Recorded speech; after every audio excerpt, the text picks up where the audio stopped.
Hello and welcome to Trojan Talk. I'm your host, Aaron Taylor. My guest today is Chris Shaffer, Director of the Troy University Library, here to talk about the New York Times and the opportunity for students to get their hands, students, faculty, and staff, get their hands on a copy of it. I want to thank you for joining me here today to tell us about this new opportunity to get a newspaper. And let's talk about that. We are looking at the library providing a digital copy of the New York Times. Yes, and the library has traditionally always had newspapers, lots of newspapers. As I told you, we used to have them from all over the country, and as newspapers folded and people started switching to digital, we've just pared it down and pared it down. And finally, the New York Times came to me with a really good offer that Dr. Fulmer over in first year studies agreed to help me with, and we now have digital access to the New York Times, which is one of the world's premier newspapers. An opportunity to get access to this news content and through the library. As you mentioned there, the library, routinely has a periodical section, and with the changes in, I guess, the way things work, a digital format is kind of the way to go nowadays. Oh, it is, and there are people who are very sentimental about print, and they really get upset that we're getting rid of it, but they're only sentimental. They don't actually come in and look at it.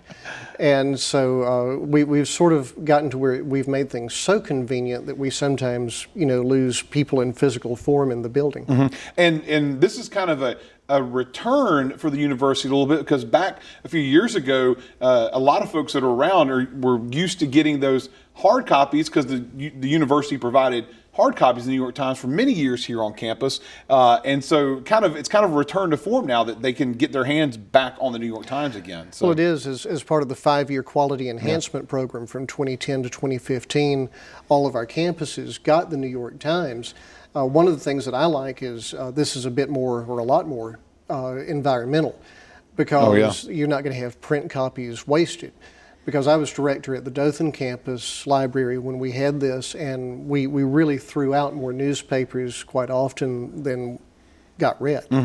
And now the opportunity for the digital version, there's been an email sent out with the link to that, but kind of talk us through how this process goes, because it's a relatively easy process for anybody here at Troy to get their hands on this. I think it's the easiest product we've got. They want you to use this. Just go to our database page, which is easy enough, and it will be the first choice that you've got, maybe the second, but it was recently added, so it's right up there at the top. And you follow the link, you type in your university email address, make up a password, hit enter, and you're done. You can read it. You can have it on as many devices as you've got. Okay. No problem. So your phone, your iPad, your laptop, your PC. There's an app for it on the App Store for iPhones. Okay. So you simply do a search for New York Times, put in your login information, and you've got the app on your phone. Right there, so you can carry it with you as much. And that's one of the things I was going to ask about, because sometimes with these, you're limited to the number of devices that you can use. But there, as you said there is no limitation. If you've got that login, you can get your hands on this, right? Right. I mean, if you start giving out the password to 50 of your closest friends, they do have people who will figure that out.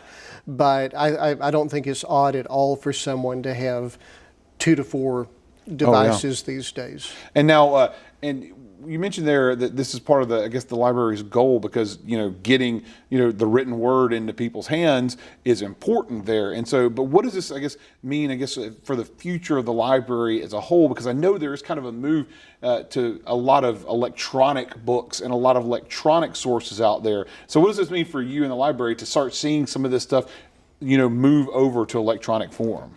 Well, we've pretty much moved, and so it isn't a transition as much as, in this case, sort of going back and picking up something that we had lost. Because for years and years we had the New York Times in physical form, and on microfilm, if you're feeling adventurous, we've got it all the way back to 1851. All the news is fit to print.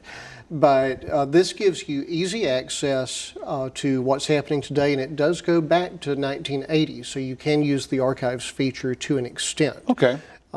That would be interesting, especially for someone doing research.